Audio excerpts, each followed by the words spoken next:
नमस्कार साथियों, आज हम लोग 15 मिनट के शो में पढ़ाने वाले हैं आपको ऑक्सीडेशन एंड रिडक्शन के बारे में। यानी साथियों, आज की इस कक्षा में हम लोग पढ़ेंगे कि ऑक्सीकरण और अवकरण क्या है, इसके अलावा ऑक्सीकारक अवकारक क्या है, ऑक्सीडेशन नंबर कैसे निकाला जाता है। इन तमाम बिंदु पर साथियों आज इस 15 मिनट की शो में यानी 15 मिनट की क्लास में आज हम डिस्कस करेंगे। तो आप सभी लोग साथियों लगातार अंतिम क्षण तक इस सेशन में बने रहेंगे।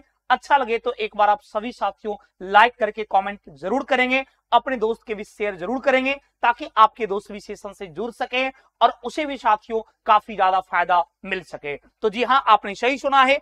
आज की इस कक्षा में हम आपको पूरी तरीके से oxidation, reduction, oxidising agent, reducing agent, redox reaction and oxidation number कैसे निकाला जाता है, इन तमाम बिंदु पर साथियों चर्चा करेंगे। तो आइए साथियों, सबसे पहले मैं आपको बता दूं, ऑक्सीडेशन की यदि बात किया जाए साथियों, ऑक्सीकरण की यदि आप बात करते हैं तो ये ऑक्सीडेशन जो है ये एक प्रकार की रिएक्शन का नाम है। यानी साथियों ये ऑक्सीडेशन जो है ये एक प्रकार की अभिक्रिया है और इस बात को बिल्कुल साथियों ध्यान देना है कि ऑक्सीकरण एक वैसी रासायनिक अभिक्रिया है, ये साथियों एक वैसा केमिकल रिएक्शन होता है जिसमें कोई तत्व ऑक्सीजन के साथ संयोग करता है। यानी आप कह सकते हैं साथियों कि यदि कोई तत्व ऑक्सीजन के साथ संयोग करता है और एक नए प्रोडक्ट का निर्माण करता है तो इस प्रकार की रासायनिक अभिक्रिया जो है इसे ऑक्सीडेशन रिएक्शन के नाम से अर्थात साथियों इसे ऑक्सीकरण अभिक्रिया के नाम से जाना जाता है। दूसरे शब्दों में आप कह सकते हैं कि जब कोई तत्व साथियों जो है, जब कोई एलिमेंट साथियों जो है ये एलिमेंट्स इलेक्ट्रॉन का त्याग कर, याद रखेंगे साथियों, जब कोई तत्व इलेक्ट्रॉन त्याग कर साथियों जो है इलेक्ट्रॉन को डोनेट करके रासायनिक अभिक्रिया को संपन्न करता है तो उस प्रकार की रासायनिक अभिक्रिया जो है इसे ऑक्सीकरण अभिक्रिया यानी साथियों ऑक्सीडेशन रिएक्शन के नाम से जाना जाता है। तो साथियों अब यहां पर बिल्कुल स्पष्ट हो चुका है कि ऑक्सीकरण क्या है। तो साथियों ऑक्सीकरण एक प्रकार की रासायनिक अभिक्रिया है जिसमें कोई तत्व ऑक्सीजन के साथ संयोग करता है या फिर कह सकते हैं जिसमें कोई तत्व इलेक्ट्रॉन त्याग कर रासायनिक अभिक्रिया को संपन्न करता है। एग्जाम्पल की बात करेंगे साथियों तो गौर फरमाइएगा, यदि हम मैग्नीशियम की बात करते हैं तो ये मैग्नीशियम ऑक्सीजन के साथ अभिक्रिया करता है और ये मैग्नीशियम ऑक्सीजन से अभिक्रिया करके साथियों जो है मैग्नीशियम ऑक्साइड का निर्माण करता है। अर्थात इस प्रकार की जो रासायनिक अभिक्रिया है जिसमें आपने देखा कि एक तत्व जो है ये ऑक्सीजन के साथ संयोग करता है और ये ऑक्सीजन के साथ संयोग करके साथियों एक नया प्रोडक्ट बनाता है। तो इस प्रकार की रासायनिक अभिक्रिया साथियों जो है ये रासायनिक अभिक्रिया जो है एक प्रकार की ऑक्सीकरण की अभिक्रिया कहलाती है। और याद रखना है इसमें यह मैग्नीशियम क्या किया है, ये इलेक्ट्रॉन का त्याग किया है। ये साथियों मैग्नीशियम इलेक्ट्रॉन का त्याग किया है। तो दूसरे शब्दों में आप यह भी कह सकते हैं कि जब कोई तत्व इलेक्ट्रॉन को त्याग कर रासायनिक अभिक्रिया संपन्न करता है तो उसमें ऑक्सीडेशन की अभिक्रियाएं होती है। साथियों यहां पर ऑक्सीडेशन में ये क्लियर है कि जो तत्व इलेक्ट्रॉन का त्याग करता है उसमें ऑक्सीकरण की अभिक्रिया होती है और जो इलेक्ट्रॉन को गेन करता है, इलेक्ट्रॉन को ग्रहण करता है, उसमें साथियों अवकरण की अभिक्रिया होती है। याद रखना साथियों धातु में ऑक्सीकरण की अभिक्रिया होती है क्योंकि धातु इलेक्ट्रॉन का त्याग करता है और अधातु साथियों जो है उसमें अवकरण की अभिक्रिया होती है। क्यों भाई? क्योंकि अधातु इलेक्ट्रॉन को गेन करता है। तो अब ये ऑक्सीडेशन नंबर क्या है, सॉरी ऑक्सीकरण क्या है, ऑक्सीडेशन रिएक्शन क्या है, ये बिल्कुल क्लियर हो गया कि मैग्नीशियम ऑक्सीजन के साथ यानी जब कोई तत्व ऑक्सीजन के साथ अभिक्रिया करके एक नया प्रोडक्ट बनाती है तो उसे ऑक्सीडेशन रिएक्शन कहा जाता है। या फिर जब कोई तत्व इलेक्ट्रॉन त्याग कर अभिक्रिया संपन्न करती है तो उसमें ऑक्सीकरण की अभिक्रिया होती है। यानी स्पष्ट तौर पर यह कह सकते हैं कि धातु में ऑक्सीकरण की अभिक्रिया होती है। किसमें साथियों? तो ध्यान रखेंगे धातु में ऑक्सीडेशन रिएक्शन होता है, धातु में साथियों ऑक्सीकरण की अभिक्रिया होती है। अब यदि अवकरण की बात किया जाए, यदि आप रिडक्शन की बात करते हैं,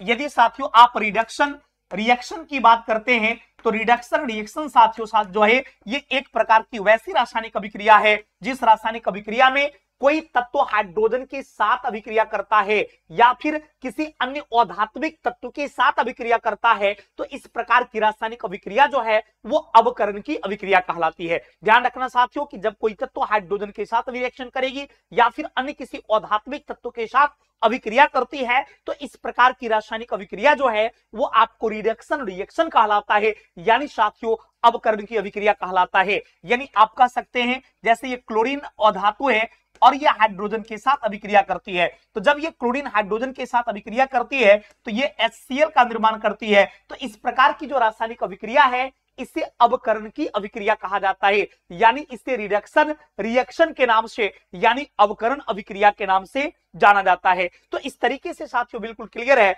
कि ऑक्सीडेशन अभिक्रिया में क्या होगा कि कोई तत्व ऑक्सीजन के साथ अभिक्रिया करेगा, अवकरण में क्या होगा कि कोई तत्व हाइड्रोजन के साथ अभिक्रिया करेगा या अन्य किसी अधात्विक तत्व के साथ अभिक्रिया करेगा, तो उस तत्व में अवकरण की अभिक्रिया होती है। यानी साथियों बिल्कुल ये स्पष्ट रूप से आप कह सकते हैं कि अधातु जो है अधातु में अवकरण की अभिक्रिया होती है।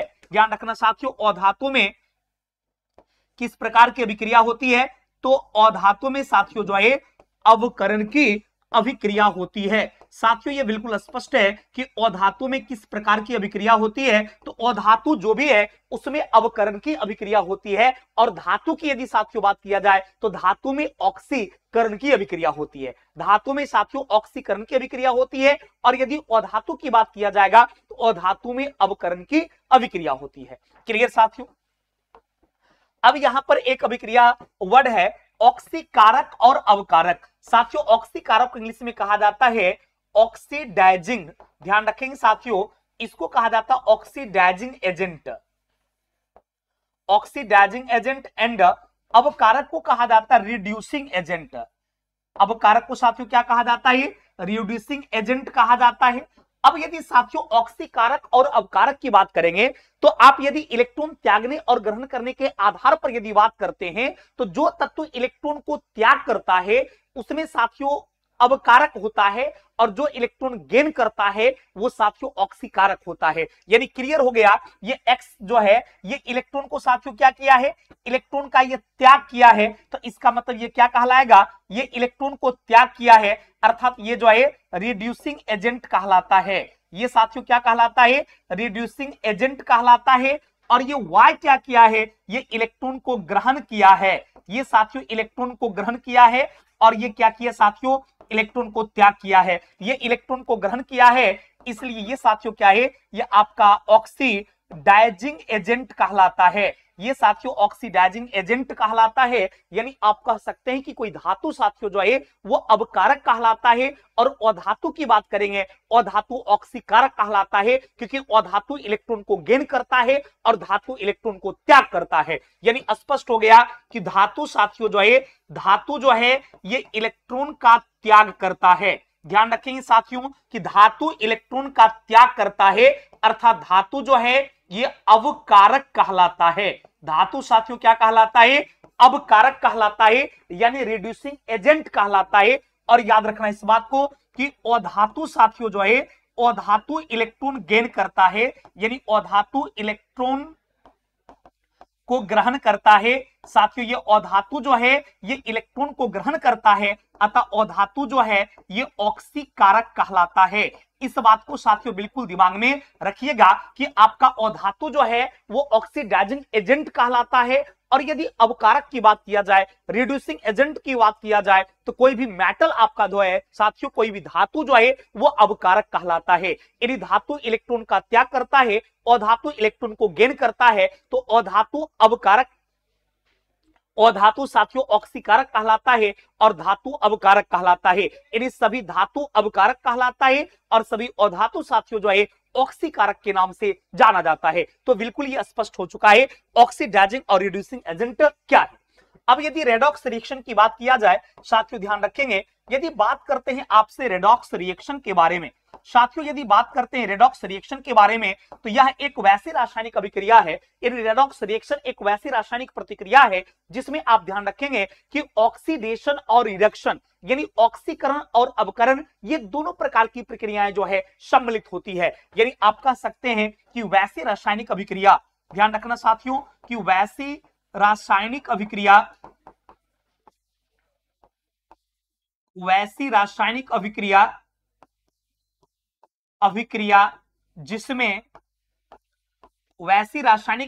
जिसमें ऑक्सीकरण और अवकरण साथ साथ होता है। साथियों ध्यान रखेंगे, जिसमें ऑक्सीकरण व अवकरण ऑक्सीकरण व अवकरण साथ साथ होता है, ऑक्सीकरण व अवकरण साथ साथ होता है उसे, ध्यान रखेंगे साथियों, उसे रेडॉक्स रिएक्शन कहा जाता है, उसे रेडॉक्स रिएक्शन कहा जाता है। साथियों यहां पर यह बिल्कुल स्पष्ट हो गया कि रेडॉक्स अभिक्रिया एक वैसी रासायनिक अभिक्रिया है जिसमें ऑक्सीकरण की भी अभिक्रिया होती है और अवकरण की भी अभिक्रिया होती है, यानी उसमें ऑक्सीडेशन भी होता है और उसमें रिडक्शन भी होता है, तो उसे रेडॉक्स रिएक्शन के नाम से जाना जाता है। तो साथियों यहां पर बिल्कुल स्पष्ट है, जैसे आपका सोडियम और क्लोरीन के बीच रिएक्शन होगा, तो ध्यान रखेंगे साथियों, ये सोडियम क्लोराइड का निर्माण करेगा, तो सोडियम इलेक्ट्रॉन को त्याग कर अभिक्रिया संपन्न करेगा और क्लोरीन क्या करेगा, इलेक्ट्रॉन को गेन कर अभिक्रिया संपन्न करेगा, यानी सोडियम इलेक्ट्रॉन को त्याग कर अभिक्रिया संपन्न करेगा और क्लोरीन साथियों क्या करेगा, तो इलेक्ट्रॉन गेन कर अभिक्रिया संपन्न करेगा। तो इस तरीके से यह बिल्कुल साथियों स्पष्ट हो चुका है कि ऑक्सीजन ये इलेक्ट्रॉन त्यागेगा सोडियम, तो इसमें हो जाएगा ऑक्सीकरण अभिक्रिया, ये क्या हो जाएगा साथियों, ऑक्सीकरण अभिक्रिया, और इसमें क्या हो जाएगा, अवकरण अभिक्रिया, अर्थात इसका जो सम्मिलित रूप है इसी को कहा जाता है रेडॉक्स रिएक्शन। क्या कहा जाता है साथियों, तो इसे ही रेडॉक्स अभिक्रिया कहा जाता है, यानी जो तत्व इलेक्ट्रॉन का त्याग कर अभिक्रिया संपन्न करती है उसमें ऑक्सीकरण की अभिक्रिया होती है, जो तत्व इलेक्ट्रॉन को गेन कर अभिक्रिया संपन्न करता है उसे अवकरण की अभिक्रिया कहा जाता है, और ये दोनों जिसमें साथ साथ होता है उसे रेडॉक्स अभिक्रिया कहा जाता है, यानी साथियों रेडॉक्स रिएक्शन कहा जाता है। अर्थात NaCl का जो निर्माण हुआ है ये रेडॉक्स रिएक्शन है, क्योंकि सोडियम इलेक्ट्रॉन को त्याग किया है और क्लोरीन साथियों इलेक्ट्रॉन को गेन किया है और दोनों आपस में मिलकर बनाया है। अब यदि ऑक्सीडेशन नंबर की हम आपसे बात करते हैं साथियों, ऑक्सीकरण संख्या की बात करते हैं, तो ऑक्सीकरण संख्या का मतलब होता है किसी भी पदार्थ पर उपस्थित उसके आवेश की कुल संख्या जो है ऑक्सीडेशन नंबर कहलाता है। स्पष्ट रूप से आप दिमाग में रखेंगे, किसी पदार्थ पर उपस्थित, किसी पदार्थ पर उपस्थित कुल आवेश की संख्या, ध्यान रखेंगे साथियों, कुल आवेश की संख्या, कुल आवेश की संख्या या उसकी संयोजकता, किसी भी तत्व की संयोजकता की बात करते हैं, किसी भी तत्व की संयोजकता की बात करते हैं, आवेश की संख्या उसकी संयोजकता जो है ऑक्सीडेशन नंबर कहलाता है, संयोजकता को ऑक्सीकरण संख्या कहा जाता है। क्लियर साथियों, ऑक्सीकरण संख्या कहा जाता है, इस बात को ध्यान रखेंगे, ऑक्सीकरण संख्या कहा जाता है। अब ये बिल्कुल स्पष्ट हो गया। यदि हम आपसे एग्जाम्पल की बात करते हैं, अब मन में सवाल आता होगा, यदि एग्जाम में आपसे सवाल पूछा जाएगा कि बताइए सोडियम का ऑक्सीडेशन नंबर क्या होगा, तो चूंकि सोडियम पर एक प्लस चार्ज होता है इसलिए सोडियम का ऑक्सीडेशन नंबर साथियों जो है आपका +1 हो जाएगा, क्योंकि इस पर एक पॉजिटिव चार्ज रहता है, अतः इसके यदि ऑक्सीडेशन नंबर की बात करते हैं तो आपका +1 हो जाएगा। इसी तरीके से साथियों यदि हम ऑक्सीजन की बात करते हैं तो इस पर 2 माइनस आवेश होता है, यानी इसका ऑक्सीडेशन नंबर -2 हो जाएगा।